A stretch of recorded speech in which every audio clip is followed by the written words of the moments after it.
Marcus had always believed in the justice system, trusted it, and hoped it would protect him when the world seemed uncertain. But nothing could have prepared him for the day it failed him completely. It was a bright morning in the city when Marcus, an ordinary young man with dreams and aspirations, found himself sitting in a courtroom that would change his life forever. He had never been in trouble with the law before. He was a son, a friend, and a hard-working individual, doing everything he could to build a future for himself. But all of that came crashing down when he was wrongfully accused of a crime he didn't commit. The courtroom was filled with tension. The air was thick, heavy with the weight of what was about to unfold.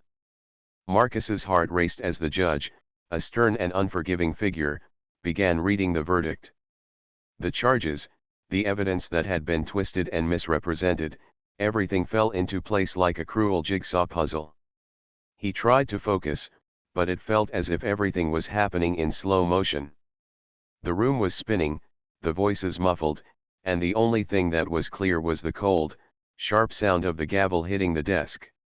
60 years, the judge pronounced, his voice echoing in Marcus's ears. You are sentenced to 60 years in prison. The words felt like a hammer striking the very core of his being. 60 years. For something he had not done. He could hardly breathe as he looked around the room, his eyes searching for someone who would speak for him, someone who would explain that this was a mistake. But all he saw were blank faces, people who had already decided his fate. The jury had found him guilty, despite the lack of concrete evidence. The prosecution had painted him as a criminal, even though the real criminal was still out there, unpunished and free. His mind raced. This can't be happening. This isn't real, he thought. But it was. The truth hit him like a wave crashing against rocks. He was guilty in the eyes of the law, guilty despite being innocent. Marcus's family sat in the front row, faces filled with disbelief. His mother's hand trembled as she clutched her rosary, praying silently for a miracle. His father sat motionless, his face etched with the pain of a father who couldn't protect his son. The tears in his eyes spoke louder than words. Friends and supporters in the gallery were too stunned to react. The injustice of it all weighed heavily on everyone in the room. But none of them could stop what was happening. Months passed, and Marcus's world inside the prison felt like a never-ending cycle of the same dull routine. But something was beginning to shift within him. He no longer just wanted to survive.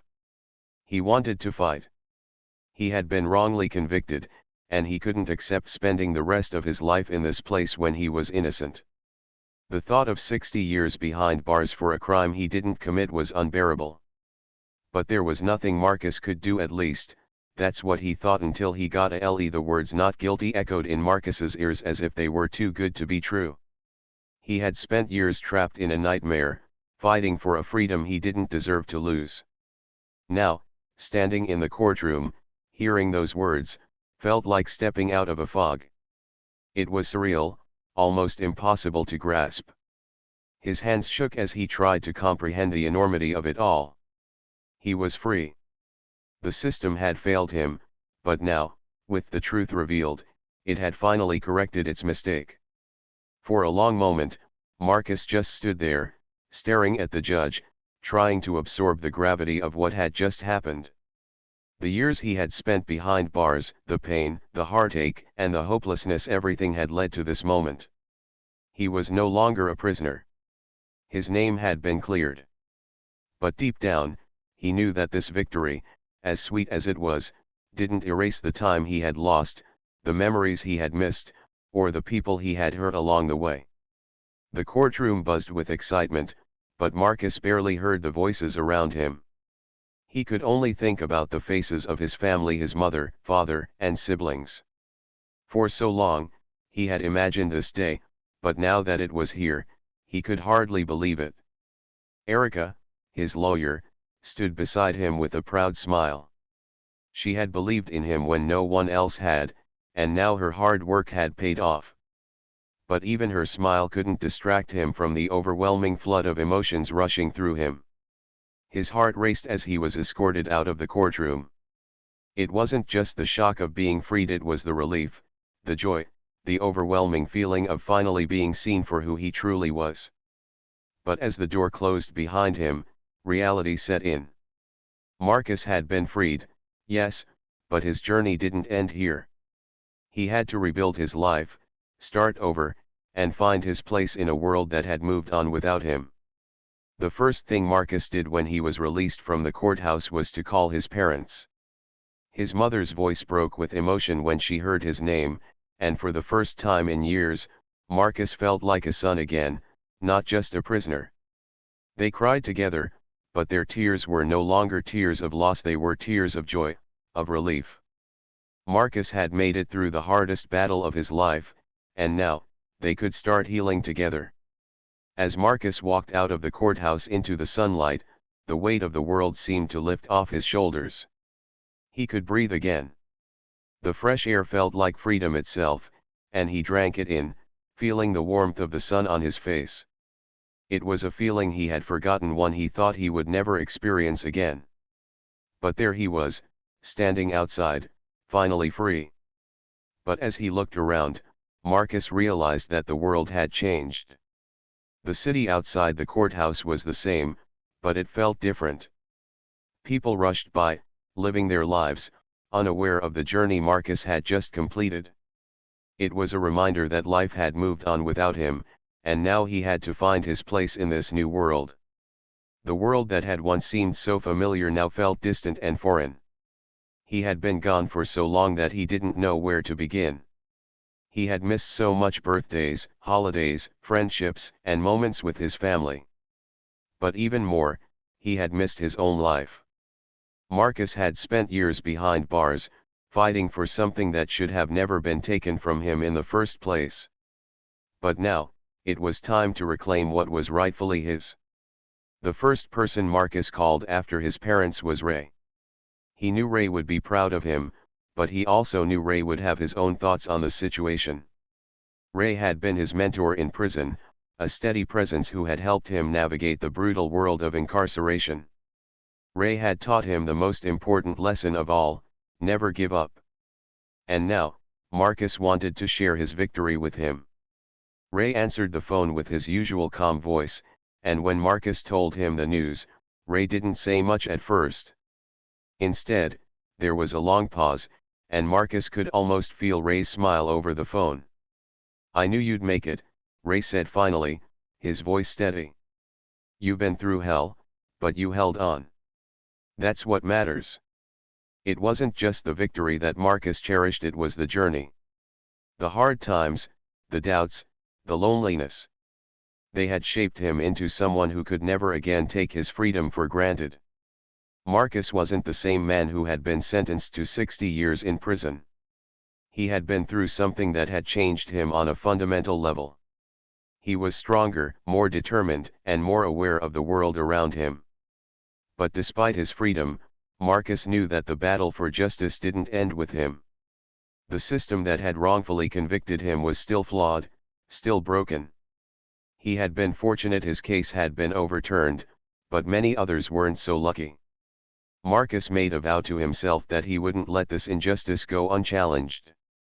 He would use his voice, his experience, to fight for those who couldn't fight for themselves. The legal system had failed him, but he wouldn't let it continue to fail others. Marcus became an advocate for criminal justice reform. He worked with organizations that fought for the wrongly convicted and spoke out about the flaws in the legal system. He traveled around, sharing his story, and encouraging others to believe in their own strength. Through his public speaking, he touched countless lives, inspiring those who had been affected by the system to take action and to never give up. Marcus knew that he could never fully make up for the time he had lost. But he also knew that he could use his story to create change. In a way, his wrongful conviction had become his greatest strength. It had given him the chance to rebuild, to help others, and to speak out for those who didn't have a voice. As the years went by, Marcus found peace in the knowledge that he had done everything he could to fight for justice, not just for himself, but for everyone who had been let down by the system. He had found a new purpose, one that kept him grounded and focused. And in the end, he realized that sometimes, the greatest victories come not from winning a battle, but from finding the strength to keep going, no matter the odds. The sun still felt warm on his skin, and Marcus smiled to himself. He had finally been given his second chance, and this time, he was determined to make the most of it. The fight for Marcus's freedom was no longer just a matter of wishing for justice, it had become a mission. With Erica's diligent work and the new evidence, a chance for Marcus to prove his innocence was becoming more real with each passing day. But even as he prepared for what would be his most important trial, Marcus couldn't help but feel the weight of uncertainty press down on him. The prison walls still loomed around him, reminding him that while hope had been rekindled, it was no guarantee that things would turn out the way he wanted. Marcus spent countless hours with Erica, reviewing the case, going over every detail, trying to understand what went wrong during his original trial. The more they uncovered, the more enraged he became. There were so many mistakes, important details had been ignored, and witnesses had been wrongly pressured into testifying. It was clear to Marcus that the system hadn't just failed him, it had actively worked against him, manipulating the truth to fit a narrative that was far from accurate. With the new witness coming forward to testify, Marcus's case began to gain attention. The real criminal had been out there all along, free to live his life while Marcus sat in a cell, unjustly punished. The thought of how much time had been stolen from him, how much of his life had been wasted, was maddening. But there was no time for anger. There was only the fight ahead. In the prison yard, Marcus found himself feeling both nervous and hopeful.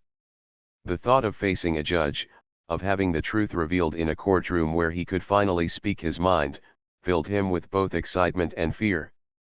Would the jury listen? Would they understand? He was terrified of going back into that system, of having it fail him again. But, despite his fears, he knew he had to take this chance. Ray, who had been a constant source of support, understood Marcus's anxiety. The old lifer had seen it all, the endless struggles, the false hopes, and the rare moments of success that made it all worth fighting for. Ray's wisdom was a steadying force, and he always reminded Marcus to remain patient, to trust the process. "Don't let fear control you, Marcus," Ray said one day as they sat in the yard. "They've already tried to break you. But you're stronger than that. You've got a chance now. You just need to stay focused." Ray's words stuck with Marcus. He couldn't afford to be consumed by fear. This was the moment he had been waiting for. Everything had led to this point. The possibility of freedom was within reach, but it was still fragile. It wouldn't be easy. Nothing had been easy for Marcus. Every step forward had come with challenges, setbacks, and doubts. But now, with Erica's help, he had the truth on his side. That truth would carry him forward, even when the path ahead seemed unclear.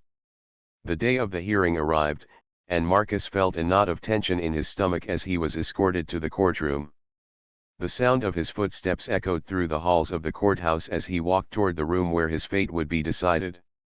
He had always hoped for this day, but now that it was here, the reality felt much more overwhelming. Inside the courtroom, Erica was already there, reviewing the final details of the case. She greeted Marcus with a reassuring smile, but Marcus could see the tension in her eyes. She was just as nervous as he was. This case wasn't just about him, it was about the flaws in the system, about the lives of others who had been wrongfully convicted, about showing the world that justice could still be achieved. When Marcus stepped into the courtroom, he was struck by the formality of the proceedings. The judge, the lawyers, the jury, everything felt distant, like he was watching someone else's story unfold. But this was his story, and it was about to change. The prosecutor began with their usual arguments, trying to convince the jury that Marcus was guilty despite all the new evidence. It felt like a mockery, like they were still trying to keep him locked in a cage even though the truth was staring them in the face. But Marcus knew that Erica had prepared for this. She was calm, steady, and determined as she presented the new evidence. She called the key witness, the man who had seen the real criminal at the scene of the crime. His testimony was clear and convincing. The man described the scene in vivid detail, pointing out how Marcus had been nowhere near the crime scene. The weight of his words hung in the air, and for the first time, Marcus allowed himself to hope. This was the moment of truth. This was what he had been fighting for. When it was Marcus's turn to speak, he stood before the court, his heart pounding in his chest. His mind was racing, but he forced himself to take a deep breath and focus. He wasn't just fighting for himself anymore. He was fighting for every person who had been wrongfully accused, for every voice that had been silenced by a broken system. He couldn't let the fear control him now. "I am innocent," he said, his voice steady but filled with conviction. "I didn't commit this crime. I was wrongfully convicted, and I've spent years of my life in here for something I didn't do. I'm asking you to see the truth." The courtroom was silent as Marcus's words settled in. For a moment, he thought he might break down. It was such a simple statement, but it carried so much weight. For so long, he had been labeled as a criminal. But now, he was standing there, asking for the one thing that had always been denied to him, the truth. The jury listened carefully, and the tension in the room was palpable. When the final arguments were made, Marcus was left to wait in his cell, unsure of what would happen next. His heart raced as he paced back and forth, but there was nothing he could do but wait. His fate was in the hands of the jury, and he could only hope that they would see the truth. As the hours stretched on, Marcus found himself reflecting on everything that had brought him to this point. He thought about his family, his friends, and the life he had lost. He thought about the prison walls, the loneliness, the fear. But through it all, he had never stopped fighting.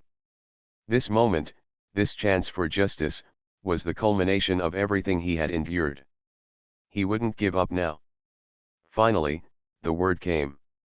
The jury had reached a verdict.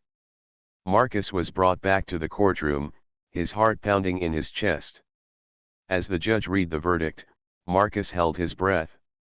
And then, the moment he had been waiting for: not guilty. The words hung in the air like a dream, too unreal to believe at first. But they were real. He was free.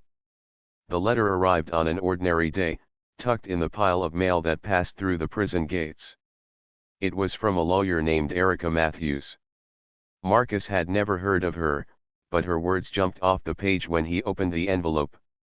She was a lawyer who specialized in wrongful convictions, and she had been following his case. She believed in his innocence. "I've reviewed the details of your trial," Erica wrote. "I'm confident that you have been wrongly convicted. I'm working on a strategy to reopen your case, and I want to help you get your freedom." Marcus couldn't believe it. His hands trembled as he read the letter again, and then again. A lawyer was willing to fight for him. This wasn't some distant, hopeless dream anymore. It was real. For the first time in a long while, Marcus felt a flicker of hope. Maybe this was the chance he had been waiting for. He rushed to the prison payphone, barely able to contain his excitement. He dialed the number listed in the letter, praying he wouldn't be put on hold for hours. The phone rang, and after what seemed like forever, a voice answered. It was Erica. Her voice was calm, but it carried a sense of urgency that Marcus could feel even over the phone.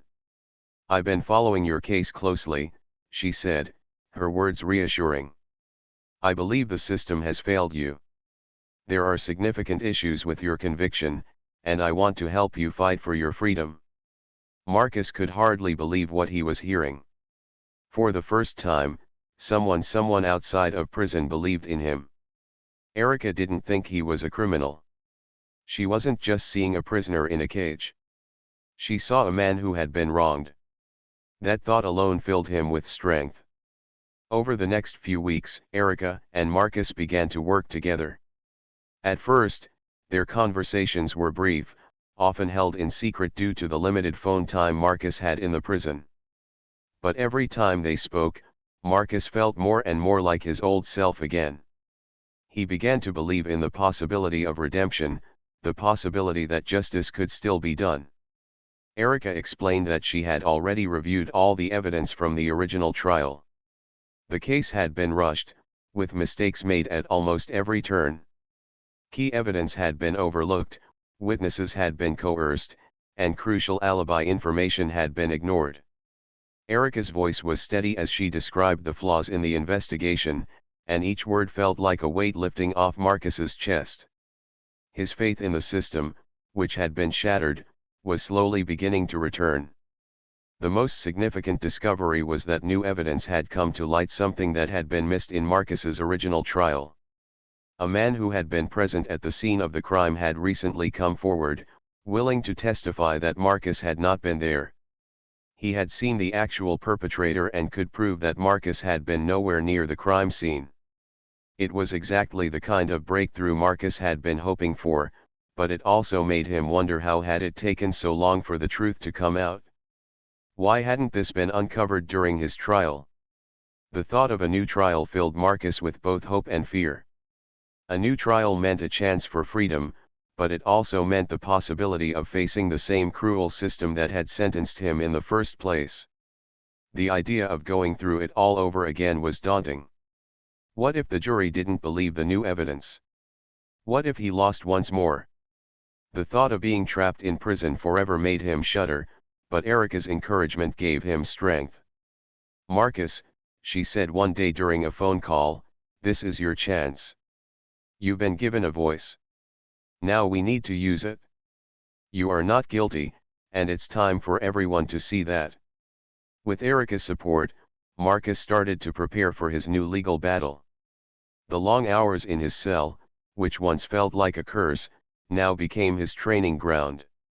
He read everything he could get his hands on, devouring books on law and wrongful convictions. Ray, his mentor, encouraged him every step of the way, teaching him how to be patient and how to think strategically. Ray had been through his own battles with the system, and he had learned that fighting for justice wasn't always about winning right away, it was about persistence. The prison library, though small, became Marcus's sanctuary. He spent hours reading about cases that had been overturned, about people who had fought for their innocence even when everything seemed stacked against them. These stories fueled his desire to keep going, to keep believing that there was a way out. He wasn't just fighting for himself, he was fighting for everyone who had been wrongfully convicted and forgotten by the system. His fight for freedom had become bigger than just his own case. It was a symbol of hope for others who felt trapped in a system that didn't care about their innocence. As the days passed, Marcus began to feel something he hadn't felt in a long time: control. He had a lawyer who believed in him. He had a mentor who taught him how to navigate the system. And most importantly, he had a reason to keep fighting. The idea of clearing his name, of standing in front of a judge and finally proving his innocence, kept him going through the darkest moments. Erica worked tirelessly on his case, filing the necessary paperwork to reopen the trial. The new evidence, the witness who could testify, and the inconsistencies in the original trial were enough to get the attention of the courts. There were no guarantees, but Erica remained optimistic, and so did Marcus. Every phone call, every letter, every word of encouragement from Erica and Ray felt like a lifeline, pulling him closer to the possibility of freedom. Even in the harshest moments, when Marcus felt exhausted by the constant fight, he held on to the thought that things could change. The injustice he had suffered was not his fault, and he was determined to make sure that the truth came out. He wasn't going to spend another day in prison, knowing that he had been wrongfully convicted. The fight for justice wasn't just a legal battle, it was a battle for his dignity, his future, and his peace of mind. Marcus had always heard about the harsh realities of prison, but nothing could prepare him for the cold, overwhelming atmosphere of his new life. The first few days felt like an endless blur. Everything was strange, loud, and frightening. The guards, the other inmates, The constant noise, and the daily routine made his world feel small, like a cage closing in on him. He had been convicted for something he didn't do, and now, here he was, trapped in a place that seemed designed to strip him of every ounce of hope. The prison was nothing like the outside world. It was a world of steel bars, concrete walls, and unrelenting noise. Every day was a challenge. Marcus had to adjust quickly, learning how to stay out of trouble and navigate the prison's complex social dynamics.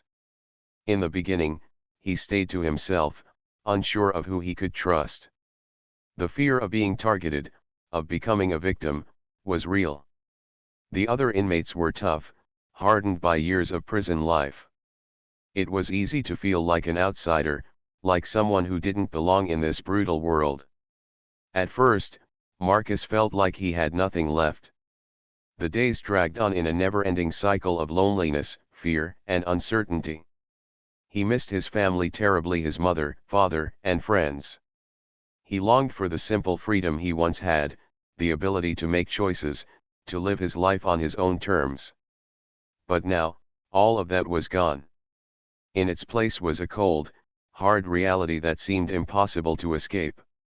Prison life was all about survival.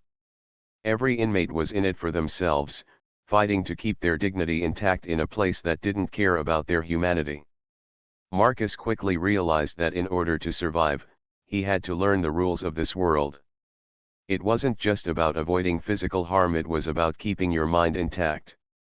The isolation, the loneliness, and the constant threats of violence were more than most people could handle. But Marcus wasn't most people. He refused to let this place destroy him. It wasn't long before he met Ray. Ray was an older inmate, someone who had spent most of his life behind bars. He was a lifer, meaning he would never see the outside world again. But Ray wasn't bitter or angry. Instead, he had a calm, steady presence that seemed to command respect. He had been in the system long enough to know the ins and outs, to understand how the prison worked. Marcus didn't know it at the time, but Ray was about to become the most important person in his life behind bars. At first, Marcus didn't know what to make of Ray. The older man seemed to notice everything around him, watching the other inmates with a knowing look in his eyes. He had the kind of wisdom that only comes from years of experience. It didn't take long before Ray saw the confusion and fear in Marcus's eyes. He saw a young man who wasn't meant to be here, someone who had been thrown into a situation he didn't understand. Ray took Marcus under his wing, offering him advice and guidance. "Prison ain't like the outside world, kid," Ray said one afternoon, as they sat together in the prison yard. "Here, you gotta keep your head down. Stay out of the way, don't make enemies, and most importantly, don't let this place change who you are." Marcus listened, not fully understanding what Ray meant at first. But as the days went on, he began to see the wisdom in Ray's words. He learned that survival wasn't just about avoiding fights or keeping to himself, it was about keeping his spirit intact, no matter how hard things got. Ray taught him how to read people, how to tell who could be trusted and who couldn't. He taught him how to stay calm, even when things seemed out of control. One of the hardest lessons Marcus learned was how to control his emotions. In prison, showing weakness could get you hurt. It was a place where emotions ran high, and showing any vulnerability was seen as a sign of weakness. Marcus had to learn how to mask his fear, to hide his confusion, and to never let anyone see how scared he was. But even as he put on this brave face, inside, he was struggling. He missed his family, he missed his old life, and most of all, he missed the freedom that had been taken from him. As the days turned into weeks, Marcus began to feel the weight of his wrongful conviction pressing down on him even more. He had been sentenced to 60 years for a crime he didn't commit, and every day, that reality seemed more and more impossible to accept. He had tried to maintain hope, but the truth was, it felt like a dream that was slipping further and further away. His conviction was a nightmare, one that he couldn't wake up from. The fact that he was innocent didn't seem to matter in this place. The system had failed him, and now he was paying the price. But Ray kept pushing him to stay strong. "You're not a number, Marcus," Ray would say, his voice firm but kind. "You're a man. And no matter where they put you, they can't take that away from you." Those words, simple as they were, began to resonate with Marcus. For the first time since he arrived in prison, he began to think that maybe, just maybe, there was a way out. Maybe the system wasn't as invincible as it seemed. Maybe there was still hope for him, even in a place like this. But Marcus knew it wouldn't be easy. Prison had a way of grinding people down, of making them forget who they were. He had to hold on to his identity, to his belief that he was more than his sentence. Every day, Marcus spent hours reading the law books that Ray had smuggled into his cell. He read about appeals, about wrongful convictions, and about how people had fought their way out of situations just like his. It was a small glimmer of hope in a place that seemed devoid of it. Marcus wasn't a lawyer, and he didn't know all the technical terms, but he was determined. If there was any chance at all that he could prove his innocence, he was going to take it. But it wasn't just the legal knowledge that Marcus gained from Ray. He also learned how to survive emotionally. Ray taught him how to navigate the difficult, unpredictable world of prison, how to deal with the constant pressure, the threats, and the fear. It wasn't easy, but Ray's steady presence helped him through the toughest times. Marcus began to realize something important: while the prison system might have taken away his freedom, it couldn't take away his will to fight. Every day, he woke up with a renewed sense of purpose. He was still innocent, and he was going to prove it. Ray's advice became a lifeline, a reminder that survival was about more than just getting by. It was about staying true to who you were, even when everything else was falling apart. When Marcus was led away in handcuffs, his legs felt weak. His thoughts were a blur of disbelief. This was not his life. He had not signed up for this. He had plans, dreams, and a future ahead of him. But now all of that seemed like a distant memory, slipping further away with each step he took down the cold, sterile hallway. He couldn't stop thinking about how it all happened. How had they convinced everyone he was guilty? How had they overlooked the glaring holes in the case? Marcus had been at the wrong place at the wrong time, a scapegoat for something he hadn't done. But the court had made its decision, and now he was paying the price. As the guards escorted him to his new reality, he felt a sinking feeling in his chest. Prison. This was his future now. The thought of spending the next 60 years behind bars, with no chance to prove his innocence, made his stomach churn. What would life be like for him inside those walls? He had heard stories, seen the documentaries. Prison was a place of violence, isolation, and despair. But Marcus couldn't focus on that. Not yet. His mind was consumed with one thought: how could this happen to him? The world outside seemed so far away now. He longed for his old life, the simple days when he was free, when he wasn't trapped in this nightmare. The thought of his family and friends, who would have to go on without him, made his heart ache. He wanted to tell them he was sorry, to explain that he didn't deserve this, but the words stuck in his throat. They had to be wondering how this could happen, why it had happened to him. He wished he could tell them he would fight, that he wouldn't just accept this fate. When the doors of the prison closed behind him, Marcus felt the full weight of his new life. It was a world of harsh realities and rules he didn't understand. He was now part of a system that seemed designed to crush hope, to break people into submission. The noise of the prison, the shouting, the sounds of steel doors slamming, filled his ears as he was led to his cell. The fluorescent lights overhead flickered like the remnants of his old life, flickering out as he stepped into this new, dark chapter. It wasn't long before Marcus realized how much of a shock this was to his system. Everything was different. The people around him weren't like him, and they looked at him with suspicion. They saw him as just another prisoner, another man who had been sentenced for a crime he hadn't committed. To them, Marcus was just a number, a face in a crowd, another unfortunate soul who had been swallowed by the prison system. But Marcus knew who he was. He wasn't just a prisoner. He was an innocent man. And he wouldn't let this define him. In his cell, Marcus tried to hold onto a sense of hope. He spent hours thinking, asking himself what he could do to prove his innocence. But the walls seemed to close in around him, and the uncertainty of the future weighed heavily on his shoulders. Every night, as he lay awake, staring at the ceiling, he wondered if there was any way out of this nightmare. Could he survive 60 years in a place like this? Or would the system break him before he ever had a chance to clear his name?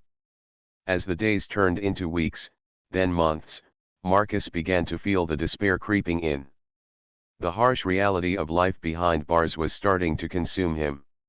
He had to learn how to survive in a world where survival was the only thing that mattered. And yet, in the midst of the darkness, he refused to let go of his innocence. He would fight, even if it seemed hopeless. There had to be a way to prove that he was not the criminal they said he was. One day, as he sat in the prison yard, Marcus met an older inmate named Ray. Ray was a lifer, someone who had been inside for decades. He had seen it all, the good, the bad, and the ugly.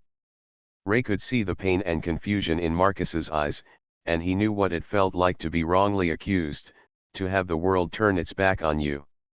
"Don't lose hope, kid," Ray said, his voice rough but full of conviction. "I've been where you are. It's tough, but you've got to keep fighting. Don't let this place swallow you whole."